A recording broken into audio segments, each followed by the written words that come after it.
Kelly Rosen, FC Flora kaitseliinist, tere Kelly ja palju õnne! No räägi, 7 mängu järjest olete Sakule suutnud tekitada olukorra, kus te võidate ja ei lase endale isegi ühtegi väravat lüüa. Et on see mingisugune selline vaimne üleolek juba, et lähete Sakuga mängima, te teate, et siit tuleb kindel võita? Alustuseks päris põnev fakt, mida ise ei tea, ei ole jälginud.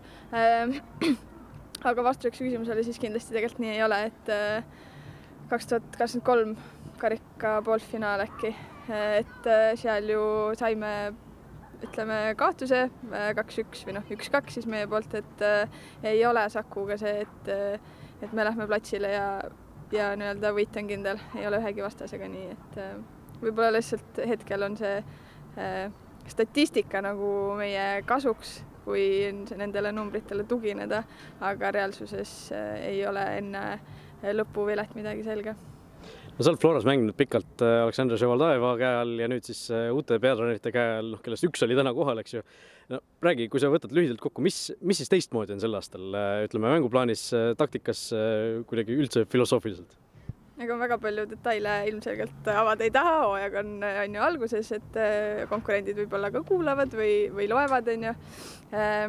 Aga nii nagu tegelikult näha oli, et formatsioon on meil ju sama, et võib-olla sealt erinevad võib-olla teistsugused pallivõitmismomendid ja pressing võib-olla on ka natuke erinev, aga suures pildis on ikkagi sama, et nii Reivo kui Ljuba on enne Leksiga siis koos töötanud, kas siis Reivo koondises, Ljuba Florast, midagi uut nagu ei ole, täiesti uut siis. Reivo Jünter siin ütles, talle tundus vähemalt väljaku kõrval, et see vastaste õnnetu omavärav seal alguses natuke tekitas teile sellise mingis mõttes vabastamise või vabastumise, et oli väljaku peal ka samasugune tunne, et see juhtumi minek kuidagi täna avas teie naiskonna? Ma arvan, et see on iga mäng nii, et kui avavärav tuleb, siis see, kes selle lööb, siis sellel on pinge võib-olla natukene maas, aga ma ütleks, et ka 1-0, 2-0 peal ikkagi Saku mingites momentides oli päris ohtlik, et sellist, ütleme, isiklikult 100% rahul ma nagu ei enda ega võistkonnamänguga veel ei ole, aga tegemist oli esimese mänguga ja arvata oli, et see on natuke võib-olla rabe. No hooajal lähete ka ju vastu ilmselgelt suurimate soosikutena.